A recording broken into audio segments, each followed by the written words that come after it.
श्री कृष्ण ने जब अपने मरे हुए गुरुपुत्र को किया जीवित। नमस्कार दोस्तों, मैं ऋषिराज जोशी एक बार फिर से आप सबके सामने उपस्थित हूँ एक रोचक कहानी लेकर। जब श्री कृष्ण ने अपने गुरु के समक्ष किया अपनी अलौकिक शक्ति का प्रदर्शन, तो आइए आरंभ करते हैं। शिक्षा समाप्त होने पर श्री कृष्ण और बलराम जी अपने गुरु के पास गए और उनसे कहा, हे गुरुदेव, हम आपके अत्यंत आभारी हैं। आपने हमें सभी प्रकार की शिक्षा देकर हमें योग्य बनाया है।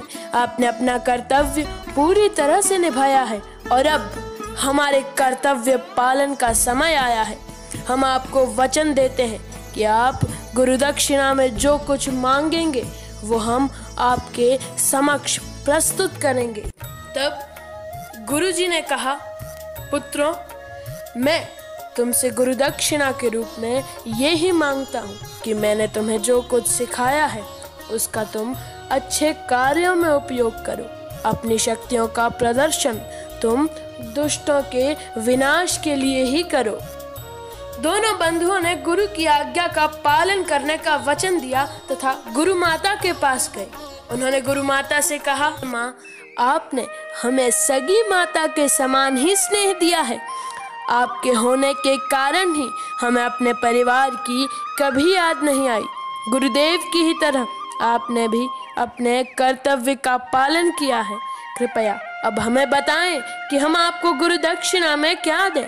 हम आपको वचन देते हैं कि आप जो भी मांगेंगे वो हम आपके समक्ष प्रस्तुत करेंगे।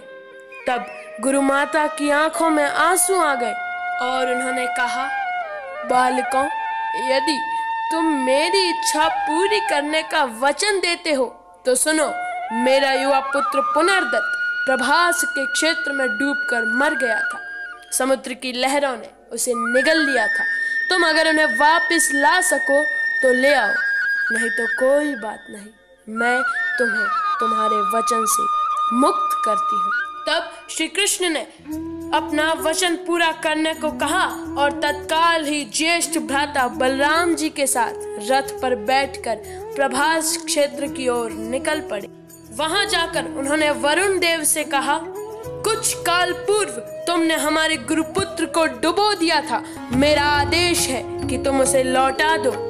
समुद्र देव ने उत्तर दिया, प्रभु, उस बालक को मैंने नहीं, पंचजन नामक असुर ने पकड़ा था। यह असुर मेरी गहराइयों में एक शंख के भीतर रहता है। उसी ने आपके गुरुपुत्र को खा लिया होगा। अब आपके गुरुपुत्र उसी असुर के उदर में होंगे। यह सुनकर दोनों बंधुओं ने समुद्र की गहराइयों में प्रवेश किया तथा पंचजन असुर को मार दिया और उसका घर अर्थात शंख उन्होंने ले लिया, किंतु उन्हें वहां अपना गुरुपुत्र नहीं मिला। कुछ सोच विचार करने के बाद वे यमराज की पुरी संयमनी गए। संयमनी के द्वार पर जाकर उन्होंने पंचजन से उत्पन्न पांचजन्य शंख बजाया।